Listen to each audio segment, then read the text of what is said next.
தினமலர் செய்தித்தாளின் வாயிலாக ஒரு செய்தியை பார்க்க நேர்ந்தது. அந்த செய்தி என்ன அப்படின்னா, வன்னியர் சமூக ஓட்டுக்களை வளைக்க தமிழக வெற்றி கழகத்தின் சார்பில் ஆபரேஷன் நார்த் வியூகம். வன்னியர் சமூக மக்கள் அடர்த்தியாக இருக்கும் அரியலூர், விழுப்புரம், மயிலாடுதுறை மாவட்டங்களில் ஒரு தொகுதியில் கூட தமிழக வெற்றி கழகம் வெற்றி பெறவில்லை. கடலூர், தருமபுரி, கள்ளக்குறிச்சி, கிருஷ்ணகிரி, திருப்பத்தூர், திருவண்ணாமலை மாவட்டங்களில் தலா ஒரு தொகுதி மட்டுமே வென்றிட முடிந்தது. அதற்கப்புறம் வட மாவட்டங்களில் பலமாக இருக்கும் பாமகவை நீர்த்து போக செய்தால் மட்டுமே வட மாவட்டங்களில் தமிழக வெற்றி கழகத்தால் கால் ஊன்ற முடியும். மேலும் முதற்கட்டமாக வேலூர், ராணிப்பேட்டை, திருப்பத்தூர், திருவண்ணாமலை ஆகிய மாவட்டங்களில் இதற்கான முழுவீச்சை முழுமையாக பணியாக மேற்கொண்டு பாட்டாளி மக்கள் கட்சியினுடைய உட்கட்சி பிரமுகர்களை சந்தித்து ஆசாபாசை பதவி வார்த்தைகள் கூறி அவர்களை வளைத்து போட திட்டமாம். மேலும் பாத்தீங்கன்னாக்க விஜய் அவர்கள் வன்னியர்கள் இருக்கக்கூடிய பகுதிகளுக்கு நேரடியாக வந்து மக்களை சந்திக்க திட்டமாம். இது எப்படிமா இருக்கு இந்த செய்தி? பெரும் பெரும் புயலை பார்த்த சமூகத்தை பார்த்து சிறு காற்று என்ன செய்திடும் என்கிற கேள்விதான் முன்வைத்திருக்கிறது.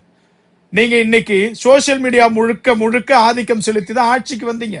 இதே சோசியல் மீடியா ஒரு வைடர் நெட்வொர்க் திருவண்ணாமலையிலையும், கடலூர்லயும், திருப்பத்தூர்லயும், கள்ளக்குறிச்சியிலையும், விழுப்புரத்திலையும், அரியலூர்லயும், ஜெயங்கொண்டத்திலையும், மயிலாடுதுறையிலும் இருக்குது. ஆனால் ஏன் உங்களால் கால் ஒன்ற தெரிய முடியவில்லை தெரியுமா? ஏனென்றால் வன்னியர்கள் சும்மா நீங்க ஏதோ கொடுக்கக்கூடிய பதவிக்கும் நீங்கள் காட்டக்கூடிய ஆசை வார்த்தைகளுக்கும் மடங்கி விழுபவர்கள் கிடையாது. இவர்கள் எந்த ஒரு சூழலிலும் நீர்த்து போகின்றவர்கள் கிடையாது. காரணம் என்ன?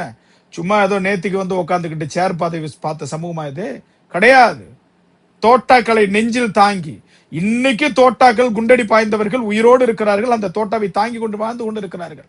எத்தனை எத்தனை சிறைச்சாலை, எத்தனை எத்தனை வழக்குகள், இதையெல்லாம் சந்தித்த கூட்டம் இந்த கூட்டம். அப்படியே நீங்க வந்தா மாறிடும் நினைச்சிட்டீங்களா? ஆபரேஷன் நார்த் அல்ல, ஆபரேஷன் நீங்க என்ன வேணாலும் போடுங்க. எம்ஜிஆர் போட்ட மாதிரி போடுங்க. எல்லோ பிளவர்னு ஒண்ணு போட்டு இந்த வன்னியர்களை ஒழித்து கட்ட நினைச்சாரு. எல்லோ பிளவர் ஆபரேஷன் அந்த மாதிரி கூட போடுங்க. ஒன்னும் செய்ய முடியாது. பாட்டாளி மக்கள் கட்சி ஒரு வெற்றியை நிர்ணயிக்கக்கூடிய சக்தியாக வட மாவட்டங்களில் திகழ்வதற்கான காரணம் உண்மையான பற்று.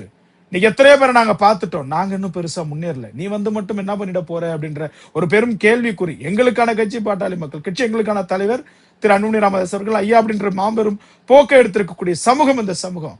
நீங்க ஆபரேஷன் நார்த் போட்டாலும் சரி, சவுத் ஈஸ்ட் எது போட்டாலும் சரி, இங்க ஒன்னும் நடக்க போறது கிடையாது.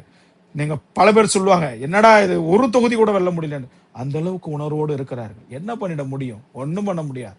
இன்னும் பெருமளவுல எங்க தலைவர் அவர்கள் முயற்சி மேற்கொண்டிருக்கிறாரு. பெருமளவுல நாங்கள் அடுத்தடுத்த தேர்தல்ல வெற்றி கனியை பறிக்க தான் போகிறோம். நீங்க ஆபரேஷன் நார்த் போடுங்க. எங்க அண்ணன் ஆபரேஷன் தமிழ்நாடு போட்டு அதிரடியா இறங்கிட்டாரு. பாத்துக்கலாம் களத்துல.